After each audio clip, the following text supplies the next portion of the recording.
Brigadier Waqar Hassan and Air Commodore Khalid Chishti, thank you so much, gentlemen, for being on the program. I'll start with you, Brigadier Waqar.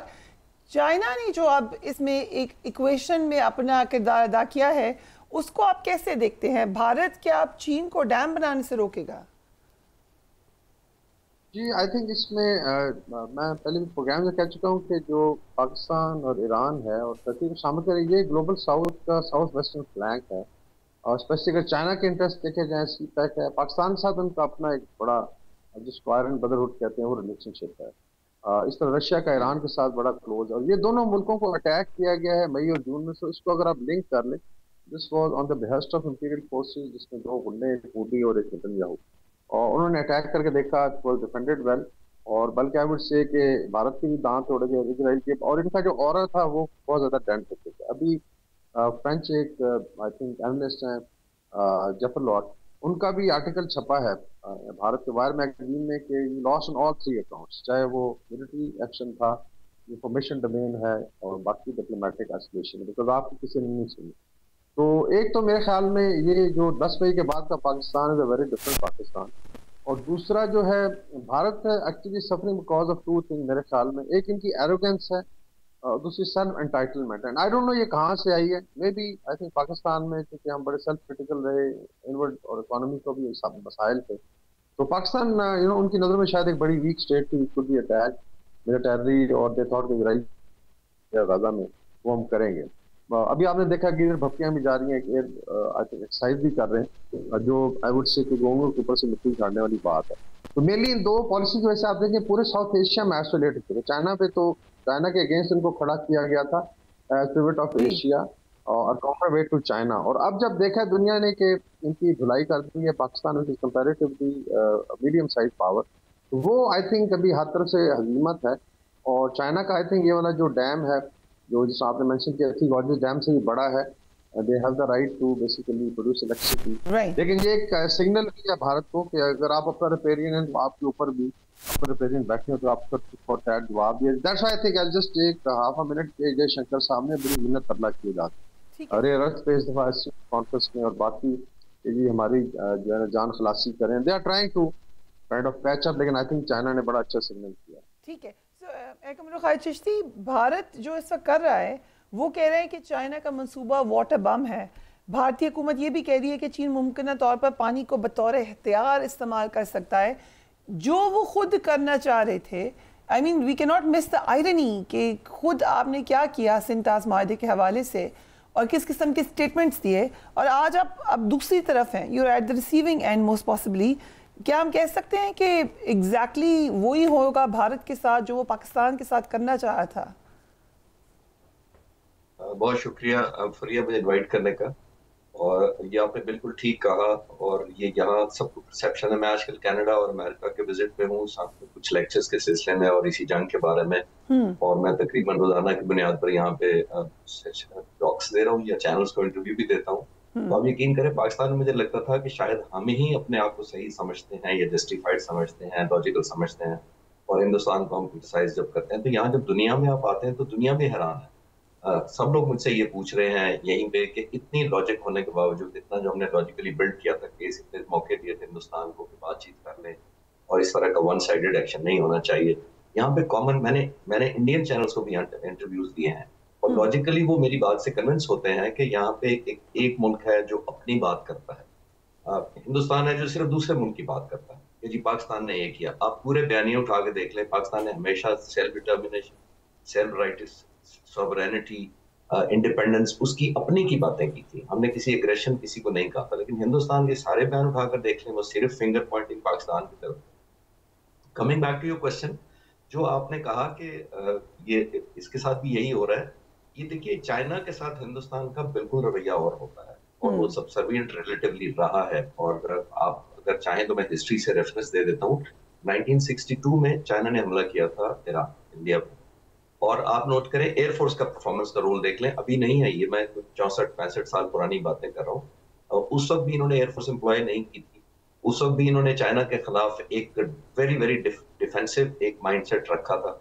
और क्या रखा था 1962 में? हालांकि जवाहरलाल नेहरू जो उनके फाउंडिंग लीडर थे, वो थे प्राइम मिनिस्टर, और उन्होंने एयरफोर्स को डिप्लॉय नहीं किया था और कहा था एयरफोर्स को कि आप सिर्फ दो तरह के रोल करेंगे, एक रेस्क्यू या इवैक्यूएशन करेंगे और एक ट्रांसपोर्ट का रोल करेंगे। पूरी एयरफोर्स इसी तरह लड़ी थी।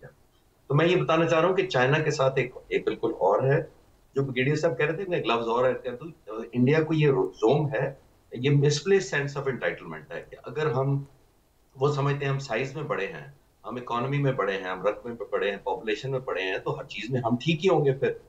जैसे ये सोमो रेसलर की मिसाल होती है कि रेसलर है, वो समझता है कि मैं बहुत बड़ी, मेरा जसामत है, मेरी बहुत बड़ी ताकत है, मेरा बहुत ज्यादा वजन है, तो इसका मतलब है मैं शायद बैडमिंटन भी अच्छा खेल सकता हूँ, मैं स्विमिंग में भी नंबर 1 मुझे होना चाहिए। ऐसा दुनिया नहीं होती। आपको ग्राउंड रियलिटी को फेस करना पड़ता है और ये दुनिया वो रह भी नहीं गई जिसके अंदर आप एक टेलीविजन पर ग्लूड ऑन होते थे, जो प्रोपेगेंडा या जैसा किया जाता था वो हो जाता था। थाउजेंड्स ऑफ चैनल्स हैं, आपके हाथों में डिवाइसेस हैं, इंटरनेट कनेक्टेड है, सैटेलाइट का जमाना है, विजिबिलिटी इतनी ज्यादा है।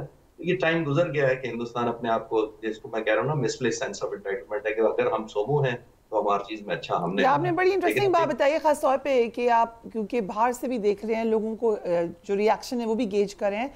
सो हम अब ये भी कह सकते हैं बेस्ड ऑन योर ऑब्जर्वेशन कि जो एक इंटरनेशनल मीडिया में तासुर था या इंटरनेशनल दुनिया में तासुर था कि भारत एक ग्लैमरस मुल्क है, एक विक्टिम मुल्क है और वो तकलीफ में रहता है, वो हम अब चेंज हो चुका है, तब्दील हो चुका है। कंसिडरिंग कनाडा में तो बहुत ज़्यादा भारत के खिलाफ ओपनली डिस्कशन होती रही, वहीं पे वो पकड़े गए टेररिज्म करते हुए। सो किस किस्म का सेंटिमेंट है जनरल पब्लिक में? देखिए, यहाँ पे मैंने जैसे अर्ज किया ना कि लोग अब कॉमन सेंस और लॉजिक पे चलना चाहते हैं, इररिस्पेक्टिव पाकिस्तान इंडिया कौन है, कौन लॉजिक, वो सुनना चाहते हैं लॉजिक कौन है। मैंने 2-3 यहाँ पे सिख जो एंकर्स हैं, इंडियन चैनल्स हैं, बेसिकली वो रन बाय कैनेडियन ऑब्वियसली, उनको इंटरव्यू पंजाबी में भी दिया और आप हैरान होंगे सुनकर कि हमारी बात पूरी तरह वो ना सिर्फ सुनना चाहते हैं बल्कि समझ भी पाते हैं। क्योंकि आप जब लॉजिक से बात करते हैं, आप डाटा से बात करते हैं, आप कहते हैं कि हमने कभी क्रिएशन नहीं की, हमने इस तरह की एडवेंचरिज्म नहीं की, हमारे प्राइम मिनिस्टर नहीं कहा कि खून और पानी इकट्ठे नहीं बहेंगे, हम नहीं इस तरह के मॉन्गरिंग, वॉर मॉन्गरिंग डेवलप करते, पीस ऑफर्स करते हैं, कभी हमने यूनिलैटरली कोई ऐसा पीस एग्रीमेंट है उसको ब्रेक अप नहीं किया या सेटिसाइड नहीं किया। तो यहाँ पे मैं प्लेजेंटली सरप्राइज हूँ। मैं आने से पहले समझ रहा था कि यहाँ जो चैनल्स मुझे इनवाइट कर रहे हैं शायद वो अपना वो करना चाहेंगे। तो यहाँ पे लोग लॉजिक बात सुनना चाहते हैं। मैं अभी इस वीकेंड पे मैंने अमेरिका भी जाना है, वहां भी कुछ लेक्चर्स हैं। They look forward to the logical reasoning. मैंने ये देखा है कि अब वो जमाना, जैसे आपने बिल्कुल ठीक कहा, और सबसे ज्यादा एक और बात जो यहाँ क्रिटिसाइज हो रही है हिंदुस्तान की, क्योंकि ये यहाँ दूर बैठे हुए लोग हैं, कैनेडियन हो चुके हैं या अमेरिकन हो चुके हैं, जो वहां से हिंदुस्तान से यहाँ आए हैं, और इवन पाकिस्तानी कम्युनिटी से मैंने काफी मुलाकातें की हैं। तो यहाँ पे ये लोग अब सबसे ज्यादा एक मेंटल स्टेबिलिटी और लॉजिक की बात इसलिए करते हैं कि जो पाकिस्तानी चैनल्स ने खास तौर पर बड़ा मैच्योर रोल प्ले किया, कोई वॉर को ट्रिगर ऑफ नहीं किया, कोई फ्यूल नहीं ऐड किया तो वॉर। वो कह रहे थे जब हम पाकिस्तानी चैनल को सुनते थे तो आप लोग पीस की बातें कर रहे होते थे, जब उधर बातें करते थे 400-600 चैनल है तो वो हर वक्त हाइप क्रिएट करते थे। तो हमने यहाँ मीडिया जो बोल रहा है अपने मीडिया के बारे में, वो कह रहा है जी हमें तो ऐसा हिजान अंगेज चलिए, अच्छा हो गया। मैं ब्रिगेडियर साहब की तरफ भी आती हूँ, लेकिन आप दोनों से भी मैं कहूँगी कि पाकिस्तानी तो बहुत क्रिटिसाइज करते रहे पाकिस्तानी मीडिया को। हम भी थैंक यू करते हैं इंडियन मीडिया का कि अगर वो ना होते तो इन कंपैरिजन पाकिस्तान की मीडिया की जो तारीफ हुई वो बड़े अरसे से तारीफ नहीं हो रही थी। तो एक ये भी उसका एक अच्छा पहलू निकला है। सो ब्रिगेडियर साहब, पाकिस्तान ने फिर एक बड़ी सिंसेयर ऑफर की है, एंड आई मस्ट से कि उस वक्त में जबकि भारत इस वक्त कमजोर पोजीशन में नजर आ रहा है, हमने फिर आके एक ऑलिव ब्रांच दी है जो हम बार बार करते हैं। सो क्या भारत को कश्मीर और सिंतास मुआहदे पर संजीदा मुज़ाकरात के लिए अब आ जाना चाहिए? आई थिंक इसमें जो भारत के अंदर डेवलपमेंट है उसकी भी डायनामिक्स को देख लें, and then I come to the, because that is very very important development अंदर जो हो।